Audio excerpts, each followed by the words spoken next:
If anybody else comes in, they can just jump in as we go along.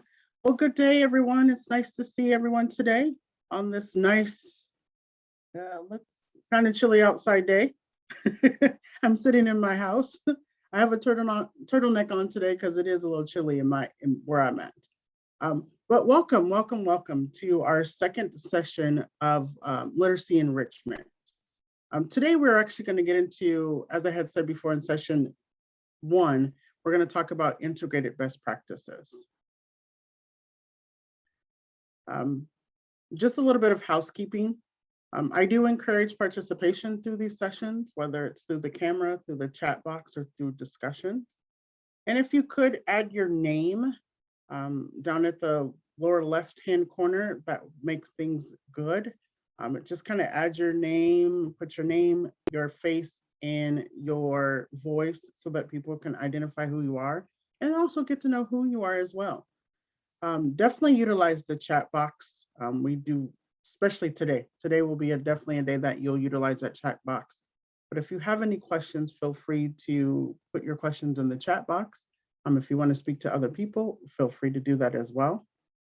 And then at any time that you need to step away, which is okay, because I know that this is probably during some of your lunchtime. If you are utilizing this as a lunch, a working lunch, feel free to do that. That is okay. Just be considerate of others. I see Barb with her eyeball. Just be considerate of others and turn off your sound and your video. Moving right along. So this was one day that I had brought up in session 1, just kind of revisiting this again. This month is actually National Family Literacy Day. Actually, November 1st was that. It is celebrated throughout the whole entire month. What it is just a day that highlights the importance of literacy with our families, kind of encouraging them to get into activities, do reading together, do maybe play some games together that encourage literacy. And as I said before, it doesn't necessarily have to be on that particular day, November 1st. It could be throughout the whole entire month. Also, I had suggested that if you have not had your family literacy night, this month may be a perfect time to get that going if you haven't already done that. Don't have to, but just a suggestion. And then some of the examples that I came across that people do during this time is they have readathons. They may have a game night where families come in and play Scrabble, some categories, Boggle, or Trivial games. That all ties into literacy. Sharing of recipes, which we just did. And then I also went over like a feature book of the week. I had that as our feature of last session. If you go to Google and you type in National Family Literacy Day 2021, there are several websites that will come up that you can visit, and they have activities that you can utilize. They have other links to sites that have articles that provide you with data of why this is a day that, to have in your program. Just all sorts of different information is at your hands, is resources at your hands. So I thought I would share a recipe that I like. Everybody loves s'mores. Well, I shouldn't say everybody. Not everybody likes chocolate and marshmallows, but s'mores. What a wonderful time to bring this up. S'mores. Haven't had my s'more yet. Have not had that fix yet this year. But on the left-hand side, there's various ways that we can do s'mores. On the right-hand side, it's called a s'mores trail mix. If you have not done that one, I actually utilize this one when I don't have access to heat, to a heating source. So when I don't have access to a microwave or any fire, I actually do this one. It has marshmallows, cinnamon toast crunch, and chocolate morsels in it. The kids really like this one. I even have teenagers that actually like this one. But yeah, so that's one of the recipes that I have. All right. Now moving into the actual focus of today. So today we're going to get into several best practices and how we can integrate those into programming. So last session I had talked about embedded instruction, and that was really talking about being intentional with your planning as well as your implementation and how you go about inserting those into your everyday routines or activities. And you're doing it in a way that it does not point out the obvious. And we'll get further into that. And I have some examples of how that would look if you were to implement that into your program. And then differentiated learning, and I had said this before, everybody is doing differentiated learning. Now you just have a name and now you know the concept of differentiated learning. And that's just providing that content and materials that, again, embrace all the levels of all the grade levels that you have in your program.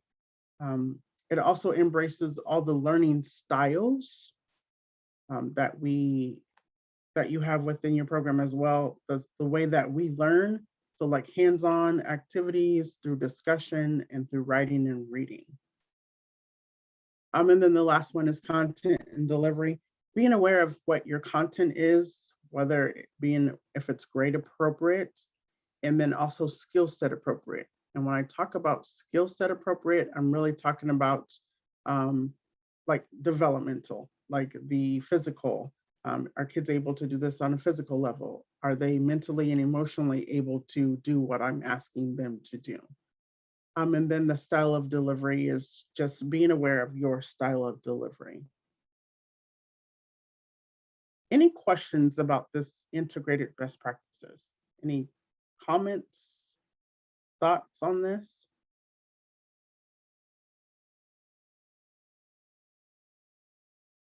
Okay.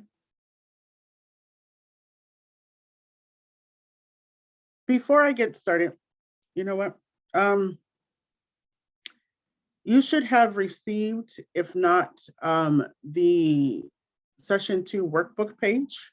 I had sent that out in an email, and actually let me take a moment and I will drop this in the chat box as well.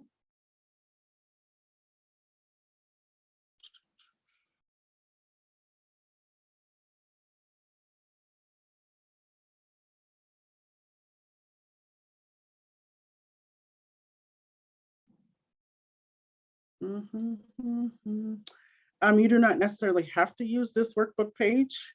This is just a guide for today.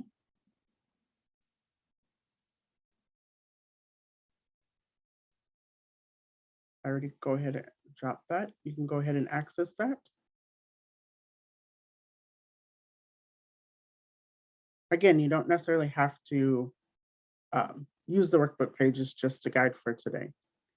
So starting with embedded instruction, what is it and what does it look like? So embedded instruction, again, it's going to be intentional activities. These are those highly intentional activities that you actually plan and that you sit down and go, okay, I'm going to start here and then we're going to work our way through this content. We're going to work our way through this subject. We may start with literacy enrichment today, and then we'll implement this in a STEM activity. We'll implement this in a physical activity that they're doing outside, or it could be an art activity, okay? So what does it look like? It's those connection activities that you do in your reading. It's the connection activities in writing, in discussion. So the first example is the story, The Little Red Fort. This story is actually based on, I'm sorry. So this story is actually set up just like The Little Red Hen, where the little girl is going through and she's asking everybody to help her build this fort. And then, of course, I'm not going to tell you the end of the story. You'll have to find that out yourself. It's a K through 5th grade activity, actually book as well. And one of the activities, the connecting activities, is the Fort Challenge. So here we are, we got our literacy enrichment, and now we're going to go into STEM because we're going to have them do the Fort Challenge. We're also going to do SEL as well. This goes into SEL, depending on the different questions that you ask, reflective questions that you ask. And we can also even put this in as an art project if we wanted to. There's a part in the story where she's actually sitting down at her easel and she's making a picture of the fort that she wants and so forth. So we just have STEM, SEL, and art. Okay, and we started with literacy, with our literacy enrichment, okay, with the Fort Challenge. Then I can take it up a notch with my 5th graders in my program, and I can tie it into a community service project. Okay, the community service project that I'm giving an example to is here in Des Moines, is the youth service shelter. It's called Reggie's Sleep Out. I don't know if anybody's heard of that. I'm actually going to share that page.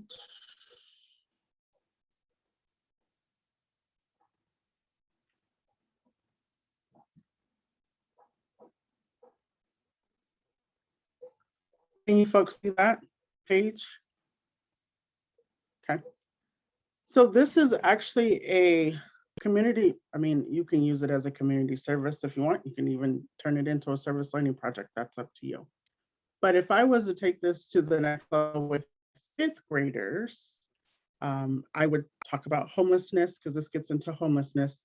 What this actual event is, it's about a gentleman, his name was Reggie, who was in the foster care system. He aged out of the foster care system. And at the time, there wasn't too many transitional programs to help those kids. So when he aged out, he was just left on the street. Well, 2 months after he got released, they found him underneath of a bridge. So YSS and some other programs, other resource programs here in Des Moines got together and said, we need to have a fundraiser. We need to create this fundraiser for our foster population. We just cannot have this happen. So they got together, and I'm going to kind of provide this. This allows for me to go. Are you able to see this one where it says Meet Reggie? Okay. So I'm just going to kind of be quiet for a minute, give you time to read through that.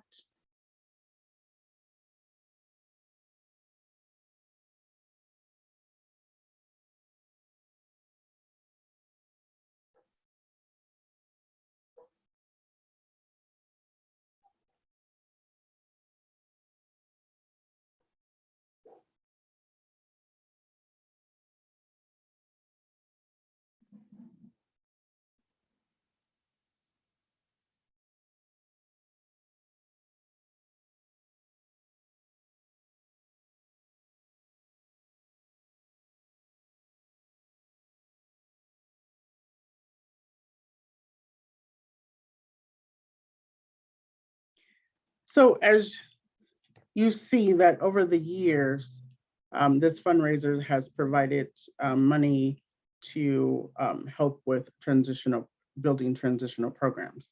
But I'm gonna cycle back around to why I would actually use this as so we started off with the Little Red Fort, talking about the fort, and then we had the Fort Challenge. And then actually with this particular event, in the past, they would meet in October in Drake Stadium, and they would have cardboard boxes. And if you wanted to, you would create your dwelling out of cardboard boxes.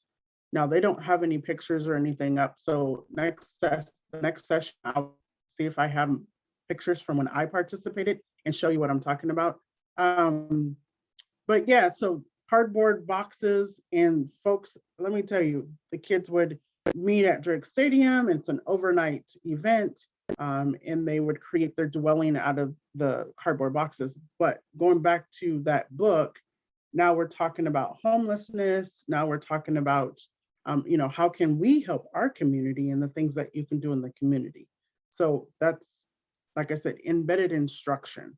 I started with literacy, started with just reading a book, and then we went to Fort Challenge, went to STEM, SEL, went to art, and then now I'm getting into the community. So kind of how that works there. Okay. I'm gonna go back to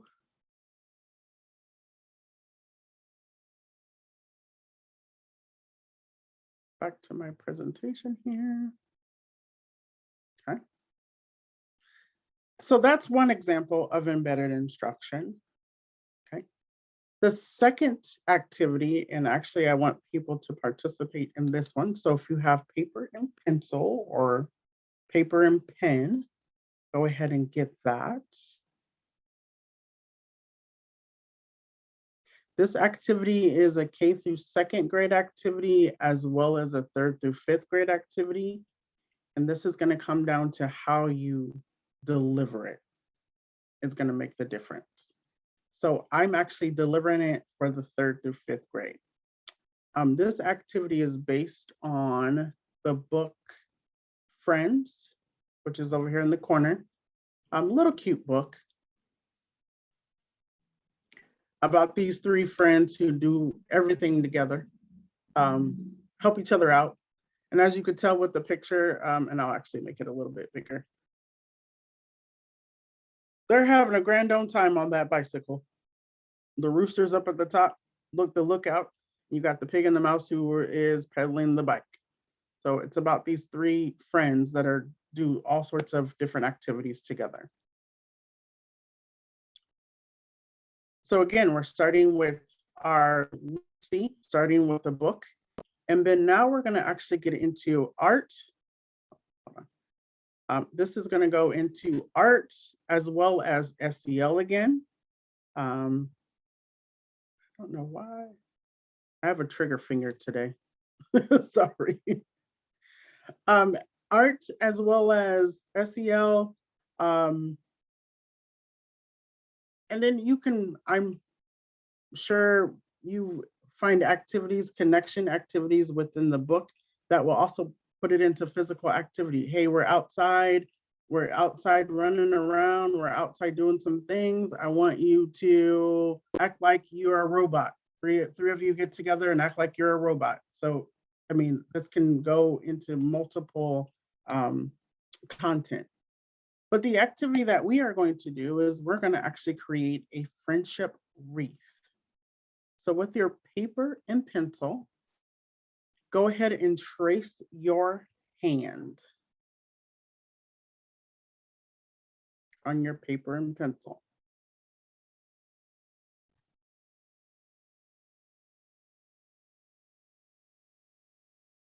Just going to trace your hand.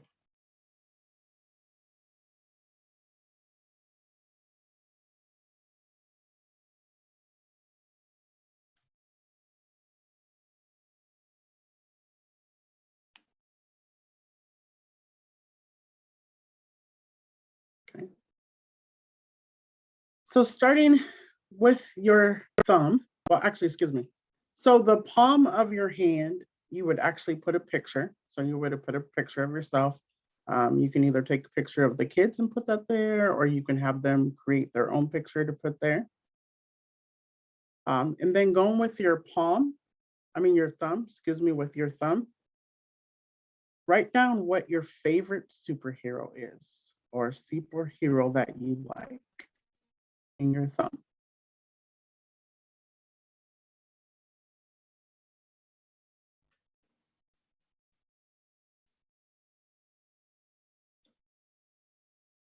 In your pointer finger, you're going to write down 3 things that make you unique.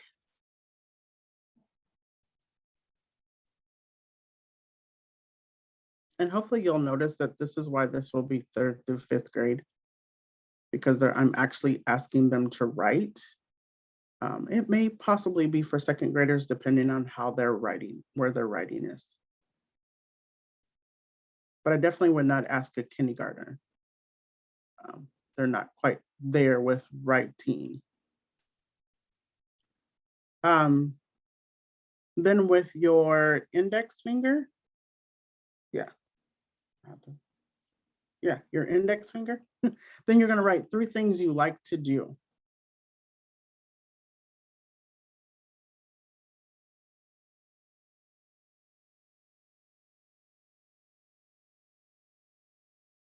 On your ring finger, you're gonna write a favorite food and a color.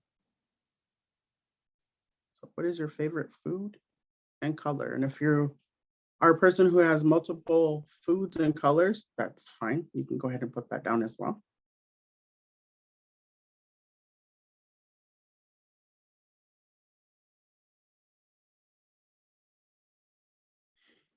And then on your pinky, I'm gonna choose one of these 3. So I'm gonna say, what is your favorite movie?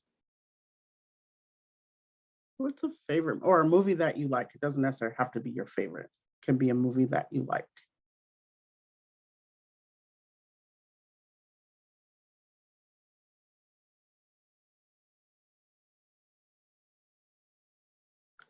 So then you would allow for them to put their name on it. If you want them to color it, you can. K through second grade, they can just color it and put pictures on it. And then you would actually, depending on how you want to do this, you would actually put it in a wreath and then hang it somewhere in your class.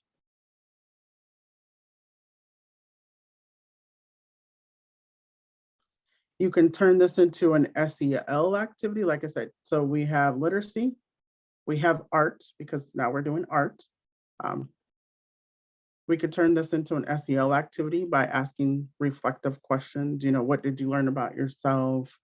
If you have kids go around the room and talk about themselves, what did you learn about your neighbor? I mean, we can turn it into, depending on the questions that we ask.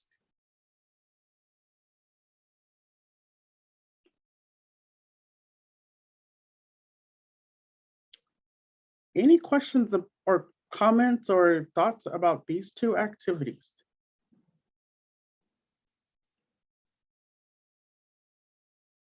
And again, it does not have to be necessarily these 2 activities. It's just, these were examples of what embedded instruction would look like if you were to implement this into your program.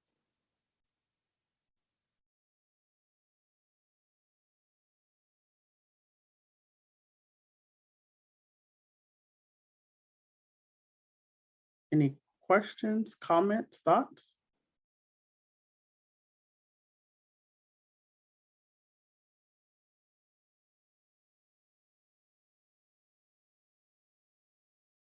Okay. We're going to do a think tank real quick. So thinking back to these 2 activities that we just went over, how can differentiated learning be applied? And keep that in mind. You're providing content and materials that's going to embrace the grades that you have in your program, or you can even put it down to, if you want to make it easy for today, you can make it into a classroom. What would be those grades? How would the content and materials embrace those grades in that classroom? And then the learning styles as well. What would be some of the learning styles that you would be able to apply? I'll give you some time to think about that, and then you can either drop your answer in the chat box, or you can freely say, hey, my name is so-and-so, and then say what your answer is. Kind of thinking back to that.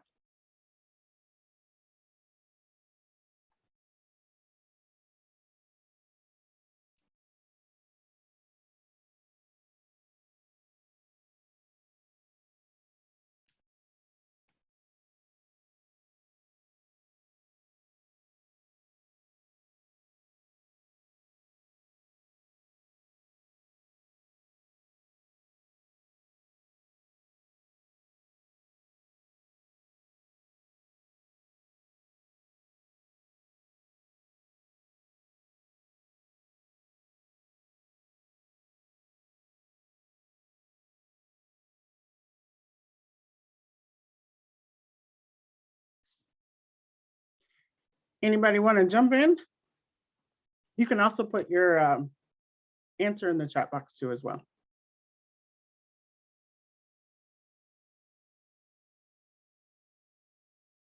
So I have someone saying, given the option to either draw or write their answers provides, okay.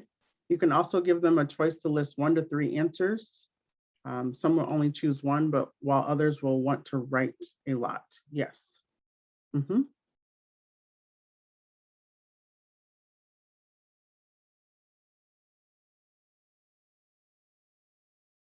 Again, how can differentiated learning be applied?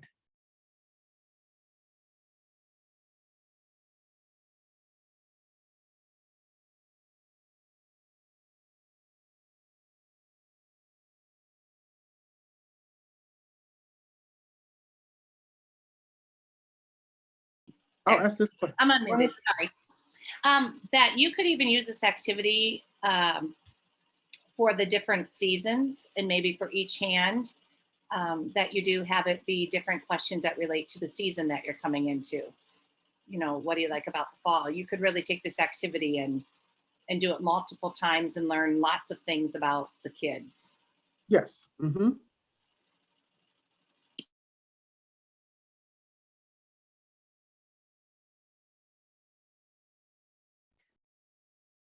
How many of you incorporate technology into your classrooms?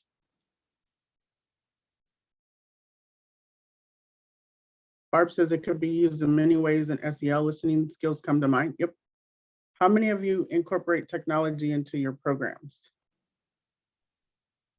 Yep. I used to do with coding activities and things like that. We just, like for this particular program this year, we decided not to because they already been using a lot of technology in school lately. And so we wanted a program that was more hands-on program.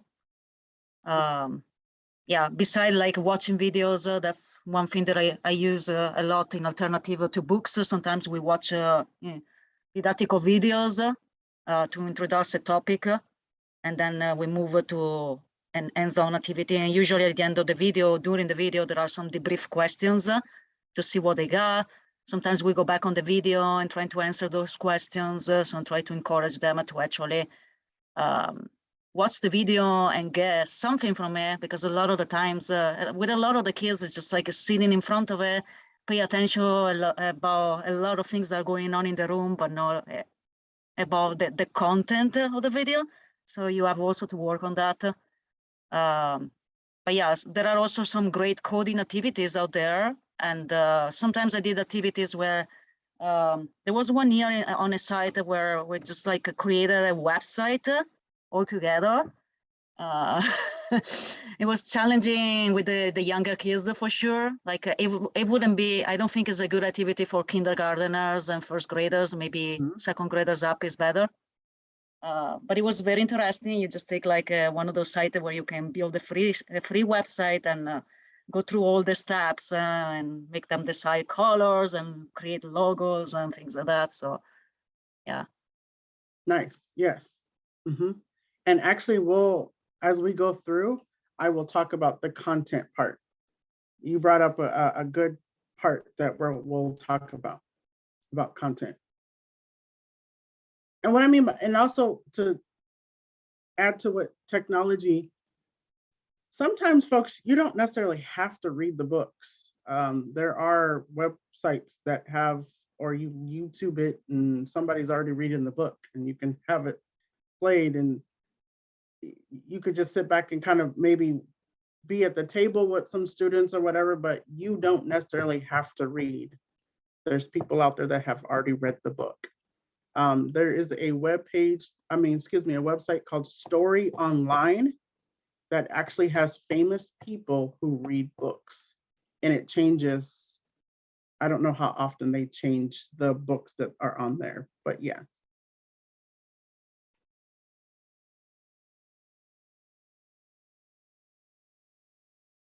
Another way that you incorporate technology too is, like she said, with videos. Like if you're doing the fort challenge, having a video that shows that, having people build a fort. But yep. like I said, this differentiated learning, everybody's doing it. It's just, again, just being aware of, oh, this is what that word is. Oh, this is the, being aware of, oh, this is what the concept is. It also makes funders really, really good when you put it in your reports. Yeah, we do differentiated learning. They're like, what? Hey. Hint, hint, I know Vic's on, so that's why I put that in there. I think also using different medias because it's just like you shouldn't be like if you do art activities, for example, just using markers all the times. It's not. Mhm, You should use paint sometimes. So on. With the hands, you could like use clay and just make them do the mhm. stamp on the clay. So like using different things, also different supplies all the times, and Yes, exactly. Yep. And again, it helps with engagement too. This really helps with engaging your kids in your program. Folks, we as adults, we have different learning styles. We have different ways that we learn. So if we're utilizing that in our program, it will also help those kids. Not just with literacy, but again, I mean, we can go across content. You got math, you got STEM. I mean, you got all these different ways. Even social skills, um, adhering to how they learn. We had a teacher who did virtual field trips, and every day was a different Mhm. place to go. So Yep. And I mean, and that's definitely, especially when back in, when the whole pandemic started, when we couldn't get out and go nowhere at all. Yeah, that definitely is. Mhm. Okay. Any other thoughts, comments on this one?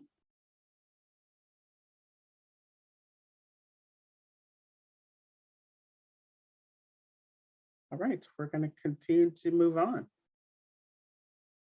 Make sure that. Okay, content and delivery. Um, what is this and what does it look like? So really being aware of your content awareness. And as I said before, content, we're talking about, is this grade appropriate? You're really asking, the grade that I'm working with, is it grade appropriate? Okay. And then skill appropriate, or skill set, I should say, the developmental part of our kids.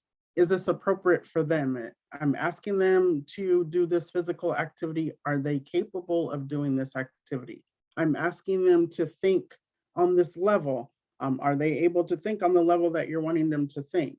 And what it really comes down to is what you do with your younger group will slightly and or completely be different with the older group.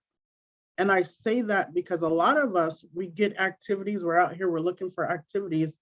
And to make things easier for us, to plan and implement, we try to find activities that go across the grades.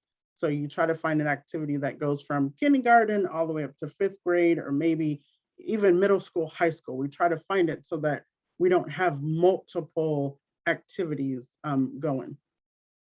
So this is one of those things where you're working with your your younger kids, and you have the activity and they go for the full 40 minutes. You're like, oh yeah, we're doing this. Everybody's in it, 40 minutes. You do that same activity with your older kids and they're done within 15, 20 minutes. And you're going like, whoa, wait a minute. We still have 20 minutes. What do I do with this 20 minutes? And as Crystal had mentioned, one of the activities that she did was coding and making a web page. It was good for the older kids, but then when you try to do it with the younger kids, they struggled. Because again, sometimes we overlook the skill set that we're asking our kids to be able to do. And again, I'm not saying that people are wrong when they do that. I'm not, nothing to that effect. This is just for people to get aware, to kind of slow down and go, oh, wait a minute. What am I asking the kids to be able to do? Is this the appropriate grade?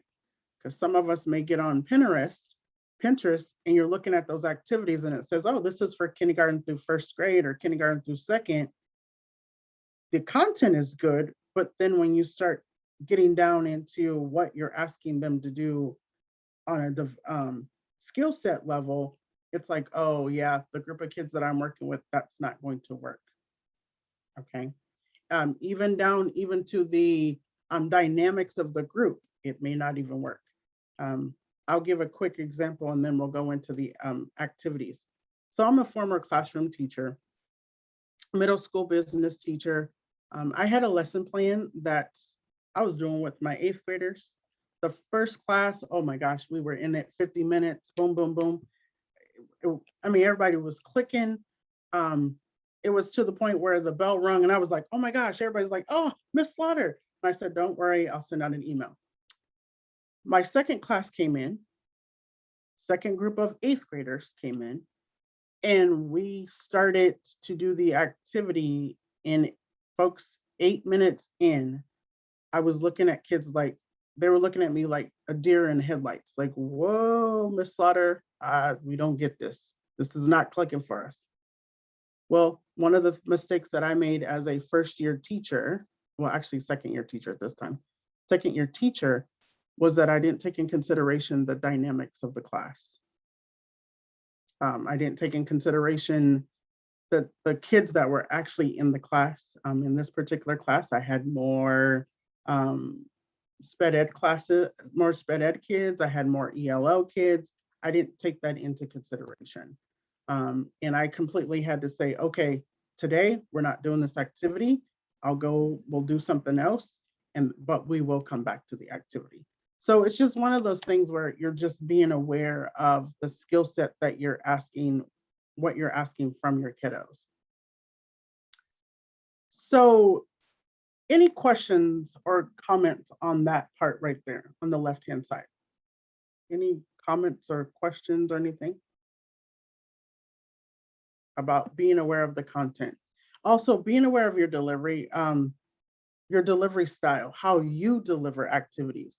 Are you a person who comes in and you're enthusiastic? Are you a person who comes in and you're monotone? Are you someone who has 50 million steps that you have to go through? Or are you a person that has like 3 steps? and then when you're doing those 3 steps, you lose kids as you go because it's not broken down. The person who has the 50 steps, are you still losing kids because you have a lot of steps and they're catching on faster than you're going? Okay, so just really being aware of what your delivery style is and also your staff's delivery style, just having that knowledge. So getting into the first activity, I had asked prior for people to cut up pieces of yellow, green, and brown construction paper and then have a white piece of paper. If you actually follow through on that, I would like for you to participate. If not, you can just kind of walk through it in your mind of what this would look like. So this activity is a K through 5th grade activity. So what I would like for you to do is I would like for you to take those pieces and I would like for you to create a mosaic picture that represents fall. I'm gonna give you a minute to kind of think about what the picture is in your head, and then I'll allow a couple of minutes for you to start putting those pieces on your paper. So you're gonna take your cut up pieces and you're going to create a mosaic picture that represents fall. I'll go ahead and be quiet and let you do that. Again, if you do not have those available to you, just kind of picture that in your mind of what that would look like.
I would give you about another minute.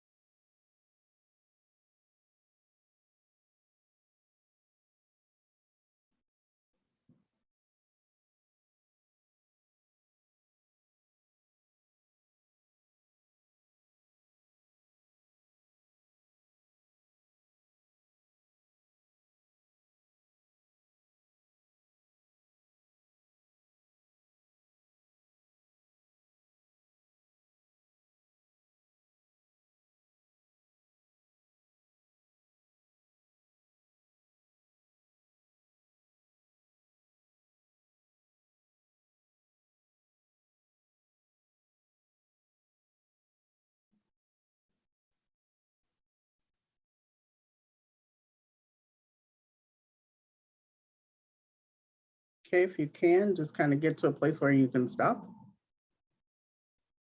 or kind of bring your thought to a close.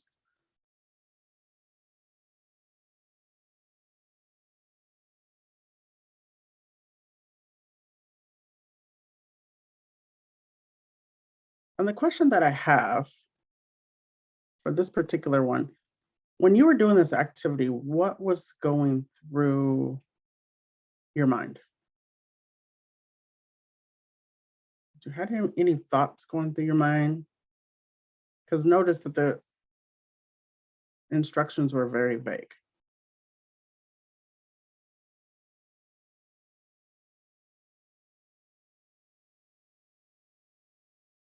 Any thoughts?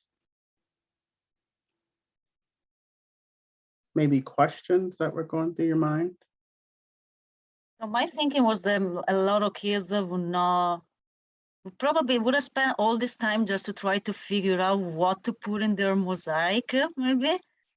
Like for an adult, maybe it's very easy to find something that symbolizes the fall with those colors and just put it together.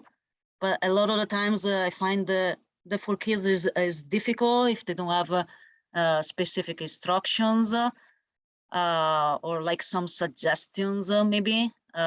Especially with art, if it's like building activities, usually just like the one on the fort, you just give it cardboard boxes and duct tape and so on, and they're gonna start building, and it's gonna be super fun. But maybe with the art activities, if they have to find something that symbolizes the fall, they might be like stuck in that. So I don't know if maybe you have some suggestions for that. Like how can we get them to figure out what they want to put on paper without actually telling them what to put on paper? Because, yeah. Actually, that's actually one of my questions that I have. Oh, okay. I'm not going to share that. And I'm not going to share that because I don't know the kids that you service. So that would be something that you would, again, going back to that content and asking the question, is this grade appropriate? And is this skill appropriate? And then again, I'm kind of jumping forward. How would I modify that? How would I go about making that happen? That's actually my question that I have. Thank you, Crystal, though I appreciate your answer. Yep. Anybody else? And she kind of led into the fort challenge. So the fort challenge is K through 8th grade. So given the following materials, they're going to make a fort.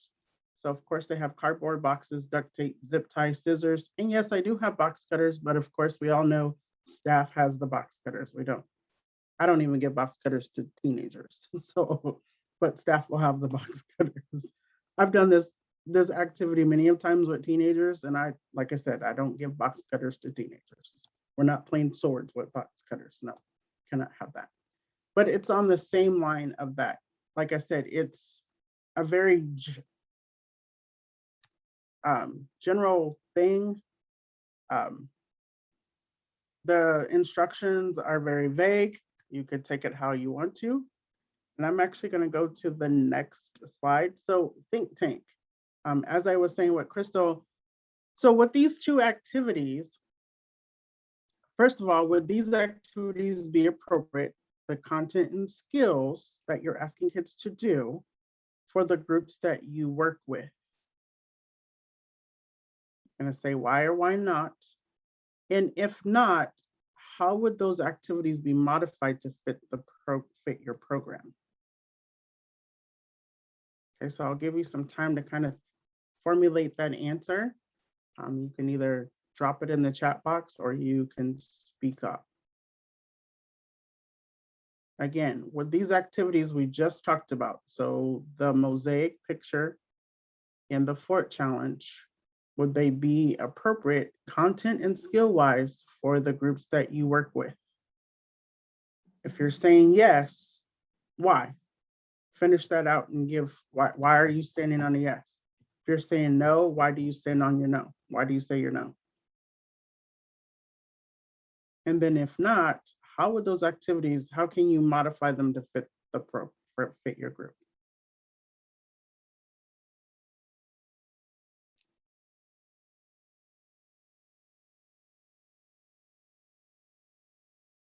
I'm gonna ask this question really quick. How many of your kids know what the word mosaic means? I see people smiling, so that means yeah, they probably don't know. So how could you help them with that word?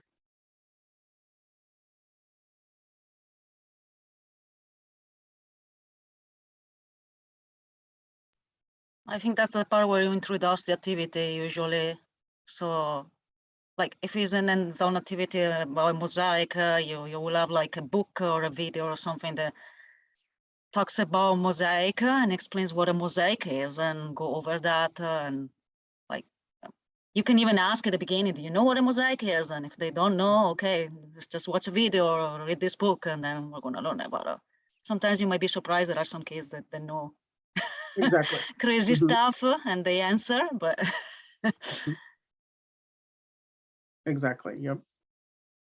And Barb says because it, oh yes, because it addresses eye-hand coordination, working together on projects, and creative thinking. Yes. Mhm.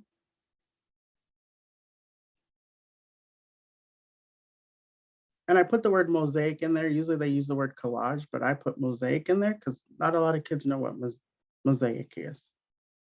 So then Crystal, just kind of bouncing off of Crystal. Thank you, Crystal. I appreciate you, your replies.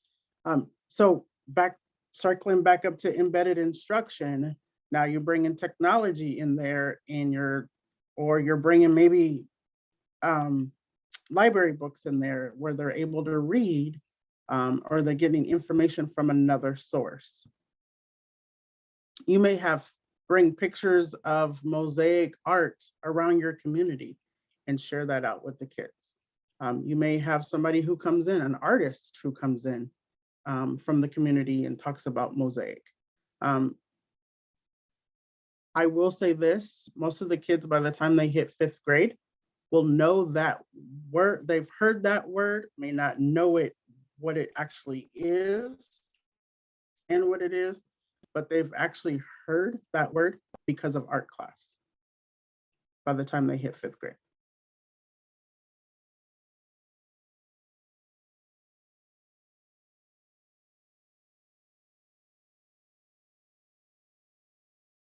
Anybody else besides Crystal and Barb want to jump into our conversation?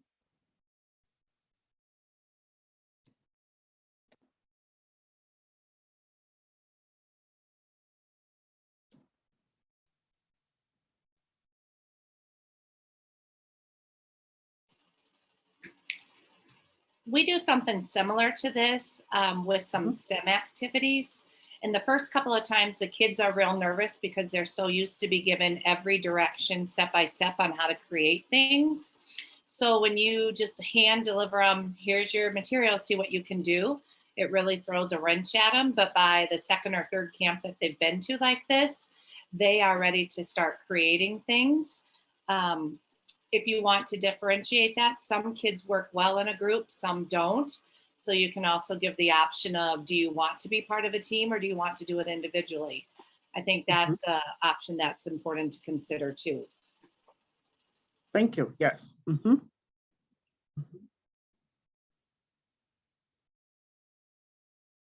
you brought up a good point. Also too, when we're talking about content and skill sets, it may start where you have to do some teaching, and then after a while they catch on and then they're able to go to the next level. You may have to, what's called scaffolding, like you start here and then you teach and then you scaffold up and go to the next level, teach, and then scaffold and then go to the next level and teach. I know I'm kind of getting into the teaching terms here, but sometimes that happens or has to take place in order for kids to get those skill sets.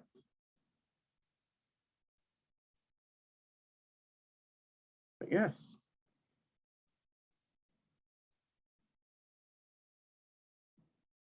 So I'm just going to kind of jump back to this.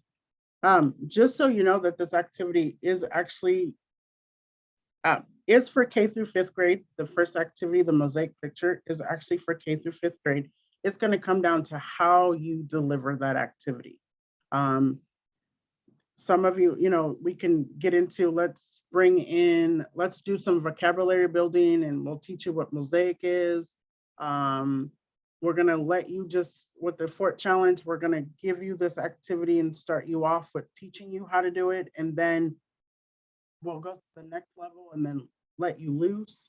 But yeah, so the first activity is actually K through 5th grade, and the second activity is actually a K through 8th grade. And actually, the Fort Challenge, you can get into high school if you want to as well. And then that last, this is actually for you. You don't have to share this out. List 3 to 5 ways on how you would go about delivering these activities to your groups. So the mosaic picture and the Fort Challenge, we kind of touched bases on that one. How would you go about delivering those activities to your groups in your program?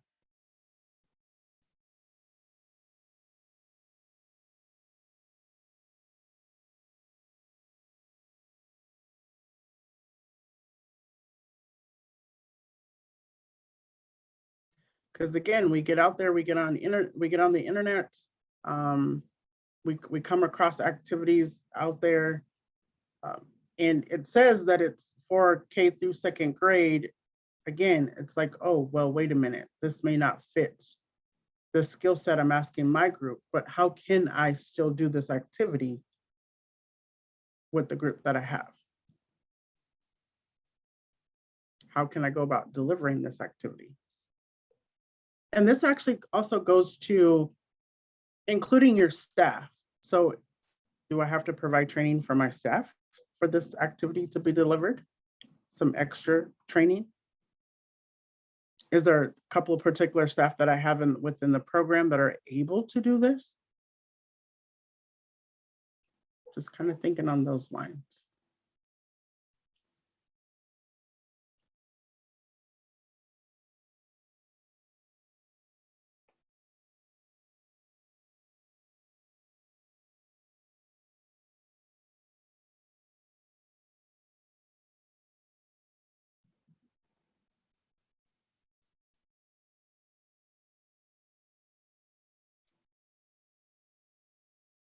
And again, this question, or actually, yeah, this question is just for you to think.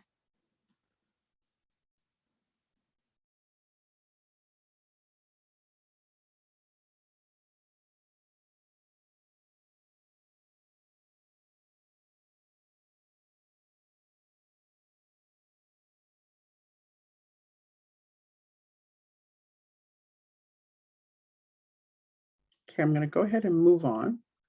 Kind of wrapping up the integrated best practices. So to conclude with this, it's like I said, intentional planning allows for us to sit down and be intentional on how we go about planning our activities and how we go about implementing those activities throughout our program. Like I said, with embedded instruction, you can start with one subject area and then it moves into another area. Differentiated learning, just being aware of the materials that you're providing so that everybody has that learning experience. And then again, content and delivery, the awareness there. It offers a high quality, once you start doing this and you're incorporating and getting into that best practice, you're going to offer a high quality program as well as high quality activities, which yields to your higher youth engagement. Your kids are going to be engaged because again, it goes back to that intentionality. You are being intentional on what you're doing. It's not just, okay, well, today we need to do some activity. Let's fulfill this time for this activity. It allows for everybody from staff all the way down to your kids, even to your families, community, to be involved in this process and have, like I said, it yields a higher youth engagement. Any questions, comments, thoughts on what we just covered today?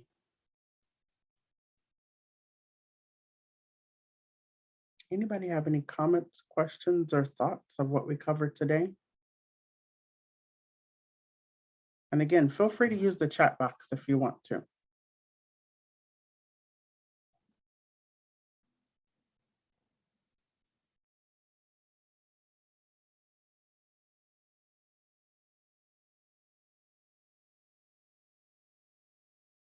No one?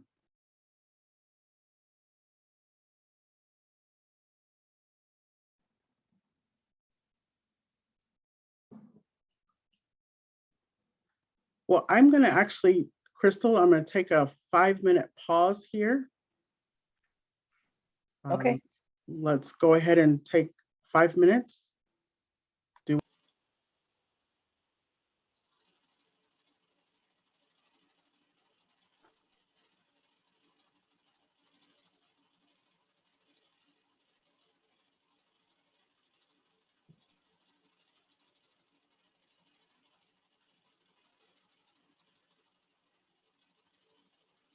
Well, welcome back, everyone.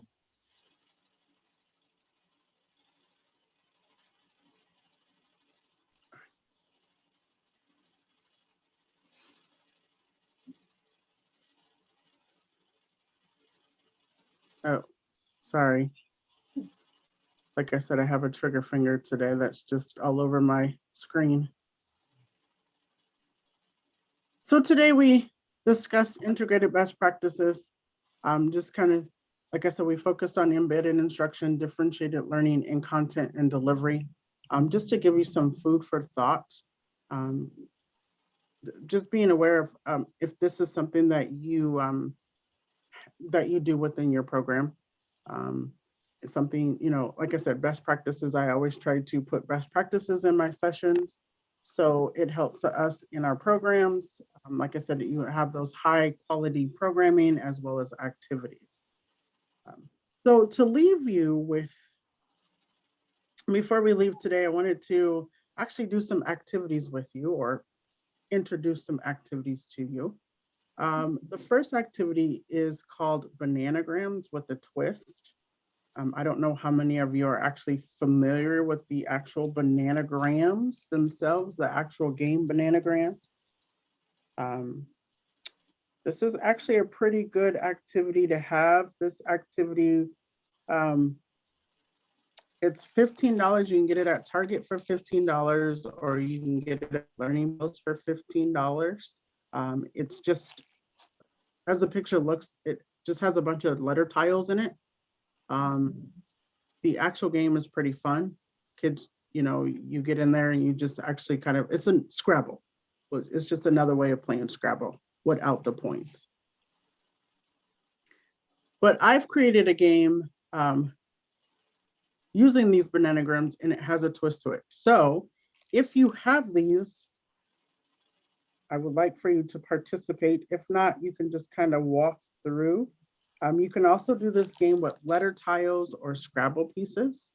If you have letter tiles or Scrabble pieces, that will also work as well. So the way that you play this game is that you will place all of the tiles face down on the table. Okay. And then according to the number of players you have, that's how many tiles they have.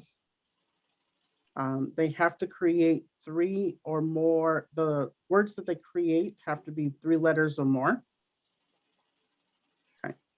And then at any time during this game, if a player wants to put a tile back into the pile, they can, but they have to take 3 from the pile. So they can put 1 in, but they have to take 3 out.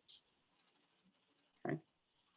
So the twist is, because this is actually set up just like the game, the twist is that the staff is going to give them a subject, and they have to create 10 words according to that subject that relate to that subject. And the best way to do it is to do it in an intersecting grid, just like the picture here. Have them do it that way. That way they can play off of other letters that are there.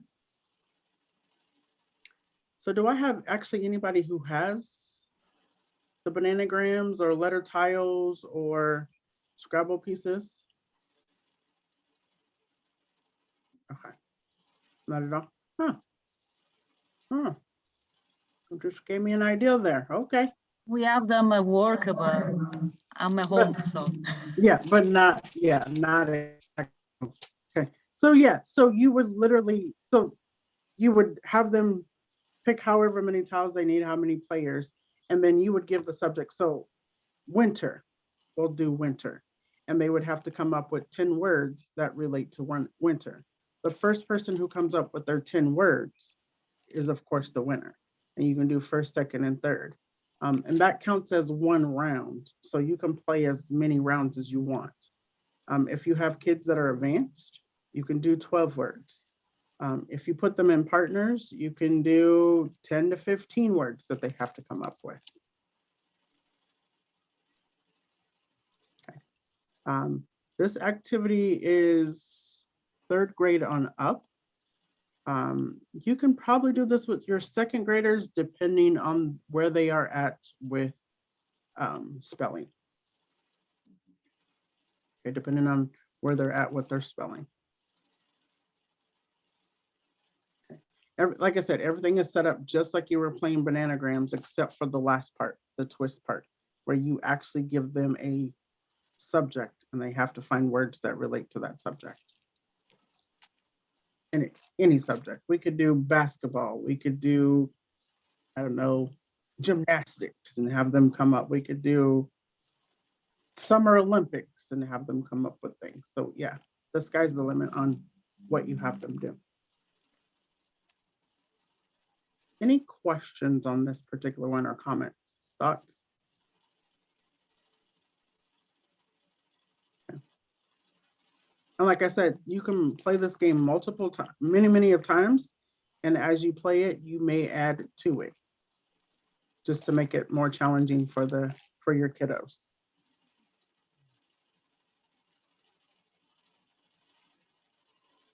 Okay. The last one is it's called a word recognition game. Oh, yeah. I am going to, on Barb.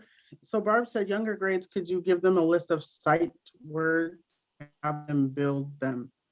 I'm going to say for this particular game, let's stay away from sight words.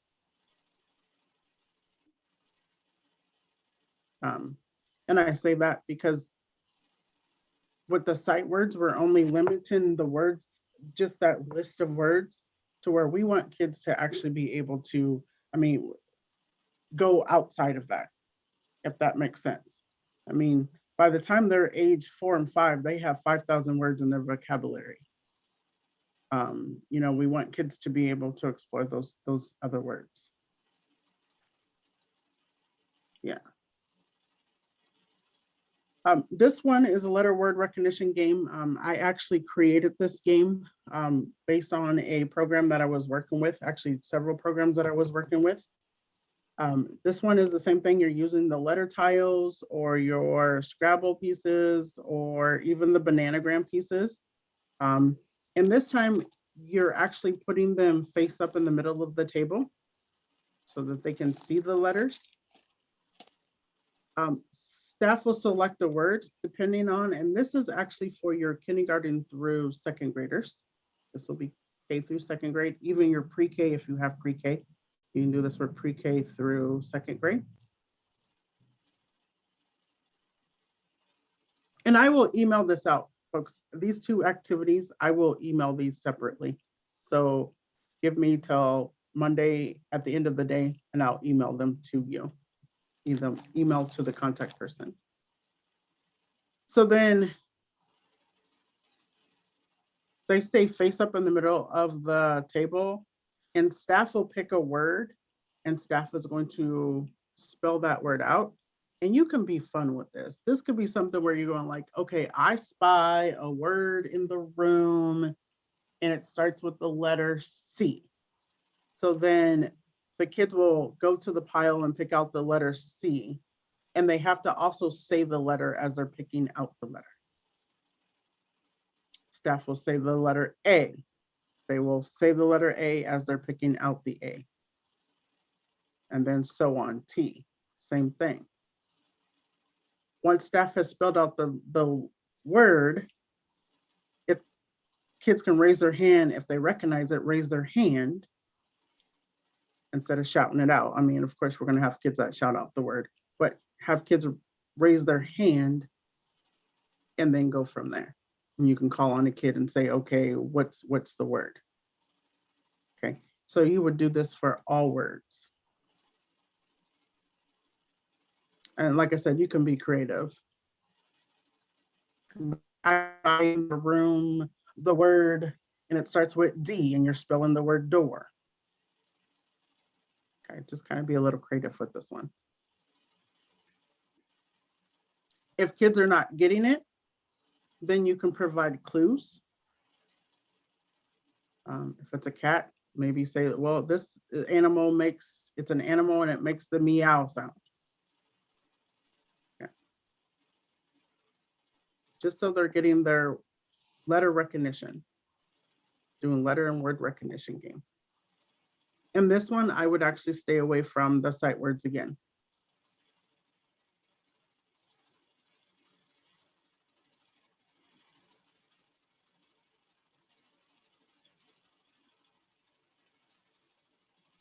And as you continue to do this, like I said, you can add longer words.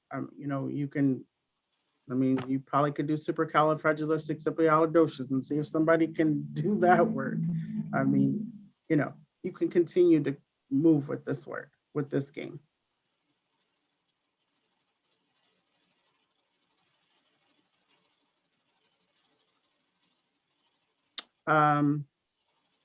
I mean, again, it's for pre-K through second grade, but you can also modify it and go to third grade on up. That, I mean, the sky's the limit with these particular games. Any questions, comments, thoughts?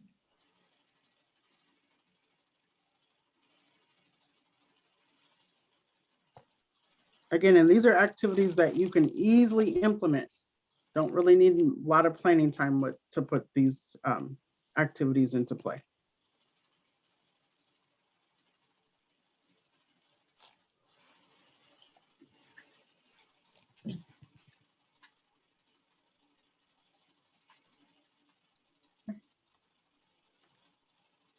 All right, before we get off, any questions, comments, thoughts on this whole presentation today? Everybody's kind of quiet today. Must be that Thursday at the beginning of November, everybody counting down the days when Thanksgiving comes. Some people are like, yep.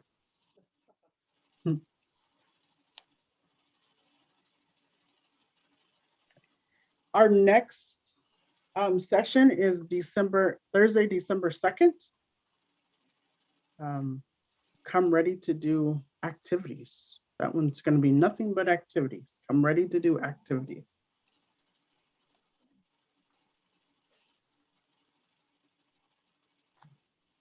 Okay. Teresa, is there anything else or should I stop the recording? Go ahead and stop the recording. Thank you. I appreciate everybody coming today, being here.